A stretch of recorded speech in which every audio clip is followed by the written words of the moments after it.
Good morning mga kabuytek. Ito naman, nagawa naman tayo ng technique dahil meron itong spring ng washing. Diba pag nagdi-drink ka, siya yung tumutulak para hindi tumagas yung tubig. Ngayon nasira na itong spring kaya hindi na siya kaya pagsasara mo na drain lang siyang automatic, hindi na nasasara. Ngayon wala akong nakitang spring na binibenta. Bumili na lang ako ng notebook. Yung spring ng notebook, yan yung ginamit ko. Ang ginamit ko yung spring ng notebook. Hulma lang natin gaya ng laki ng spring ng drain sa washing machine. Yan, ikot-ikotin mo lang, ikot hanggang mabuo siya spring. Maling ginawa ko dyan, ginawa ko ng spring ni dalawang spring ginawa ko sa notebook para matibay siya. Para pag sit mo ng drain bukas, tapos tutulak naman yan, balik mo, tutulak niya doon sa butas para hindi magtagas yung yung washing machine, yung tubig hindi maubos.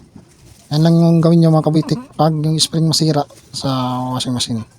Bali yan yung technique pag walang spring na nagbibenta. Kasi sa kasagaran, yung spring kasi sa washing kanyan yung metal, kaya sa tagal na siya kinakalawang, tapos napuputol na.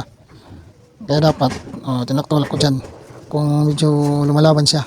Hindi katulad ng spring talaga ng kuwan na lumalaban, spring ng washing. Yung notebook kasi parang hindi masyado, pero kaya din niya. Kaya yung technique dyan, dadalawahin mo, Carlo. Yun na, ito na, kakabit ko na sa washing. Lagay ko na kasi nandyan yung nakalagay yung drain.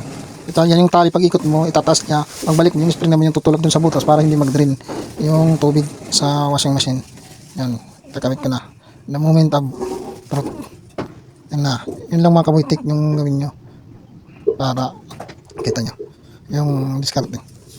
Huwag kalimutan mga kabuytik mag-follow, subscribe para sa mga more update sa mga technique idea ng mga buytek. Yan, tingnan nyo. Yan na. Yan, medyo makakompat yan kasi medyo malakas yung spring yung malaban kasi dinubli ko.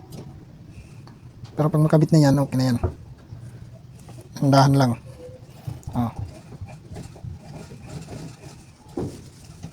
Yan, dyan yan sa likod makikita yung quad, yung drain nya sa washing. Baka mayroon kayong counter o sa washing sa bahay naglilik na, yan lang yung yung float valve lang nya, yung drain valve. Baka yung spring sira na. Tingnan nyo. So, tamang pihit lang, huwag mo masyadong lakasan, baka masira kasi plastic lang yan. Tapos yan, pihitan ko pa kasi dumudulas. Okay na, tatangay na yan natin. Okay na yung kuhan. Kung hindi na mag-drain yung tubig sa washing machine, siyempre lalagyan natin ng tubig, itatangay natin. Gumagana na. Ito, nagigim na ako ng tubig para ilagay doon sa loob. Lalagay yan sa loob para makita talaga kung may tagas pa ba o wala na, kasi hindi makapaglaba. Nagdi-drain siya, nag-ubos yung tubig na ganyan. Tingnan mabuti, waitek.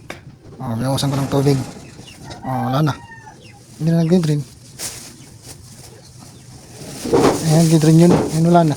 Spring lang yung notebook pala, katapat nun. Muitik lang sa kalam. Maingkay. Wala nang drain. Doon sa house, wala guys, gumagana na. Wala nang leaking yung drain nya. Wala na. Nadala na sa spring ng book. Yun na lang yung ginamit. Okay na. Yan lang mga kabuytik yung diskarte.